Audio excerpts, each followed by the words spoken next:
नमस्कार दर्शक बंधु स्वागत जनाऊँ मो यूट्यूब चैनल को। एबे आपण माने भल भाव जानिथिबे जे सुभद्रार पाखापाखि 2000 फॉर्म रिजेक्ट हो गलानी। तो आपणकर फॉर्म टी रिजेक्ट होईची कि सक्सेस होईची आपण केमिति जानिबे एई वीडियो माध्यम रे मु आपनको जणाई देबी।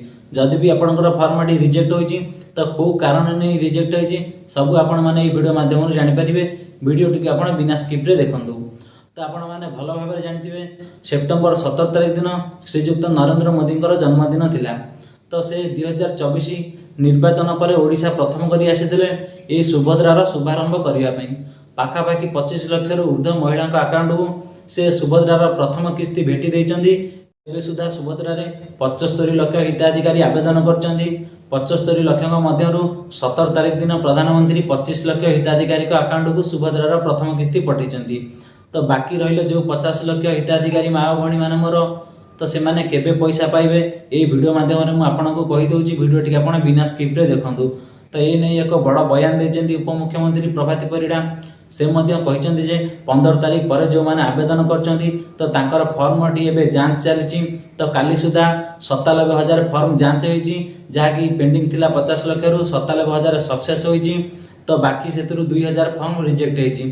तो जो मानकर सक्सेस होईची केमिति जानिबे एवं जो मानकर रिजेक्ट होईची केमिति जानिबे ए नै प्रभाती परिडा कहिचंदी जे तो स्टेट नै कि जो माने जेमिति आवेदन करथिले सेही अनुसार तांकर फॉर्म टी एबे जांच चलची।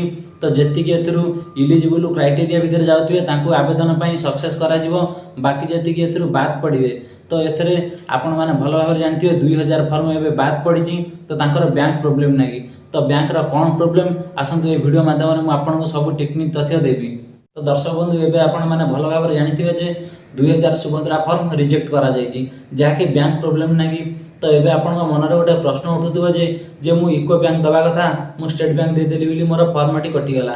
तो से बंधु माने मोर भाबुथबे जे मु एचडीएफसी बैंक दबा कथा कि मु आईसीसी बैंक दे देली बिली मोर कटि गला।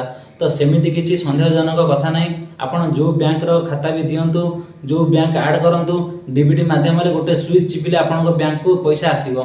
किंतु बैंक रो डीबीटी सक्षम थिबा दरकार जहा कि डायरेक्ट बेनिफिट ट्रांसफर बैंक रो थिबा दरकार। ए नै किछि भी आपण चिंता करिया दरकार नै।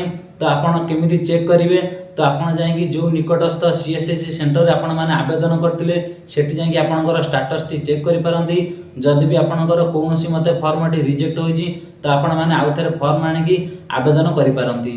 ए नै एक बड़ सूचना भी देचंदी उपमुख्यमंत्री प्रभाती परिडा। सुभद्रार 2000 फॉर्म कोन पई रिजेक्ट करा जायची ए नै एक बड़ बयान भी देचंदी प्रभाती परिडा। से मध्य कहिचंदी जे 2000 फॉर्म केवल बैंक प्रॉब्लम थिबारु तांकर फॉर्म को रिजेक्ट करा जायची जहा कि 2000 फॉर्म एबे बात।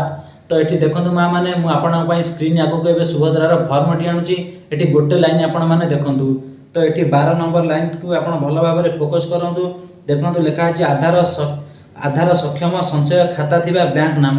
तो एई जगह टी आपन भलो भाबरे फिलअप करचंदी कि नै आपन जाय कि आउथरे सीएससी सेंटर रे आर स्टेटस टी चेक करंतु। जदि भी आपनकर फॉर्म टी रिजेक्ट होइतिबो तो आपण माने आउथरे फॉर्म आनि कि फिलअप करिकि आउथरे जाय कि पंजीकरण करै नियंतु। तो जदि भी आपण ठीक भाबरे फॉर्म टी फिलअप न करि पारुचंदी एई फॉर्म टी केमिति फिलअप हबो पूर्वरु गोटे वीडियो बनैछि मो आईडी रे आपण जाय कि सेठी देखि कि आपण माने फॉर्म टी फिलअप करि पारिबे। तो वीडियो टी केमिति लागिला मते कमेंट माध्यम रे जणांतु। आशा करछि वीडियो टी आपनको भलो लागिथिबो। भलो लागिले लाइक करंतु शेयर करंतु एवं जदि भी मो यूट्यूब चैनल रे आपण नुवा करी वीडियो देखुचंदी निहाती भाबरे सब्सक्राइब करंतु। रहउची नमस्कार।